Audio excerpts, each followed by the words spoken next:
안녕하세요. 헬스장 린생입니다. 오늘은 운동 의지를 키우는 놀라운 심리 트릭에 대해 이야기 나누어 보려고 합니다. 여러분도 이런 경험 있으시죠? 새해마다 올해는 꼭 운동해야지 하고 결심하지만 한 달도 채 되지 않아 그 의지가 사라지는 경험 말입니다. 혹시 이런 경험이 반복되다 보니 나는 의지가 부족한가? 라고 자책하신 적은 없으신가요? 하지만 걱정하지 마세요. 미국 스포츠 심리학회의 최근 연구에 따르면 이는 우리의 의지가 부족해서가 아니라고 합니다. 오히려 잘못된 접근 방식 때문이라는 사실이 밝혀졌죠. 우리는 지금까지 운동을 잘못된 방식으로 시작했던 것입니다. 재미있는 점은 우리 뇌가 큰 목표보다 작은 성공에 더 잘 반응한다는 것입니다. 하버드 심리학과의 연구진은 30분 운동하기라는 한 번의 큰 목표보다 10분씩 3번 운동하기처럼 작게 나누어진 목표가 훨씬 효과적이라는 사실을 발견했습니다. 우리 뇌가 작은 성공을 경험할 때마다 도파민이라는 행복 호르몬을 분비하기 때문이죠. 생각해보면 당연한 일입니다. 등산을 할 때도 정상만 바라보며 올라가면 지치고 힘들지만 중간중간 작은 목표 지점을 정해두고 올라가면 훨씬 수월하게 정상에 도달할 수 있죠. 운동도 마찬가지입니다. 처음부터 너무 큰 목표를 세우면 그 자체가 부담으로 다가와 시작조차 어려워질 수 있습니다. 또 하나 흥미로운 발견이 있습니다.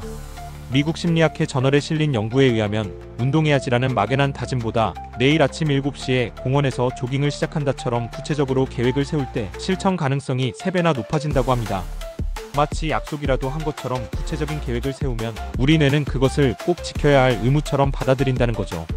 이것은 마치 친구와의 약속과 비슷합니다. 언젠가 만나서 밥 먹자라는 애매한 약속은 좀처럼 지켜지지 않지만 내일 저녁 7시 강남역 3번 출구에서 만나자라는 구체적인 약속은 잘 지켜지는 것과 같은 원리입니다. 우리 뇌는 구체적인 계획을 더 진지하게 받아들이는 경향이 있기 때문입니다. 더욱 놀라운 것은 거울 뉴런이라는 우리 뇌의 특별한 기능입니다. 영국 스포츠 심리학회의 연구에 따르면 다른 사람이 운동하는 모습을 보는 것만으로도 실제 운동에 대한 동기가 25%나 증가한다고 합니다. 이것이 바로 운동 관련 유튜브나 SNS가 이토록 인기 있는 과학적인 이유인 셈이죠. 이는 마치 맛있는 음식을 먹는 사람을 보면 우리도 덩달아 침이 고이는 것과 비슷한 현상입니다. 우리 뇌는 다른 사람의 행동을 관찰하는 것만으로도 그 행동을 실제로 하는 것과 비슷한 신경 반응을 보인다고 합니다. 그래서 운동하는 사람들의 영상을 보는 것만으로도 운동에 대한 동기부여가 될 수 있는 것이죠. 펜실베니아 대학의 연구진은 또 다른 흥미로운 발견을 했습니다. 좋아하는 TV 프로그램을 운동할 때만 보게 하는 등 즐거운 활동과 운동을 연결지으면 운동을 지속할 확률이 크게 높아진다는 사실입니다. 이는 우리 뇌가 운동이라는 활동에 긍정적인 감정을 연결짓게 되기 때문이라고 합니다. 예를 들어 좋아하는 드라마를 러닝머신 위에서만 본다고 생각해보세요. 처음에는 운동이 힘들게 느껴질 수 있지만 점차 드라마를 보기 위해 자연스럽게 운동하게 되고 결국 운동이 즐거운 활동으로 인식되는 것입니다. 이는 파블로프의 개 실험처럼 우리 뇌가 특정 행동과 보상을 연결짓는 원리를 활용한 것입니다. 자기 자신과 나누는 대화의 방식도 매우 중요합니다. 스포츠 심리학 연구에 따르면 나는 할 수 있어라는 단순한 긍정문보다 이걸 해내면 어떤 기분일까 같은 질문형 자기 대화가 동기부여에 더 효과적이라고 합니다.